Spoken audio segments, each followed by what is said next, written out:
abafana beyo oya ubushwamagara ntabwo ari ukuvuga gufana rero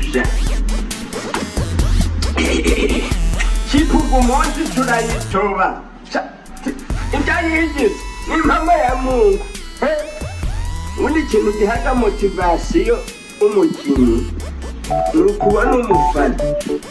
ego ibi ni ibiki biri kunshiha ni inyana n'impamo ni inyana nengeye kubitabikiriza mu bafana bafana rego bafana rego bafana rego ubwo munsi haraje n'impamo kazengero rwabo ibindi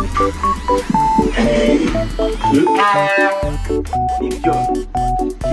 bampaye ni originali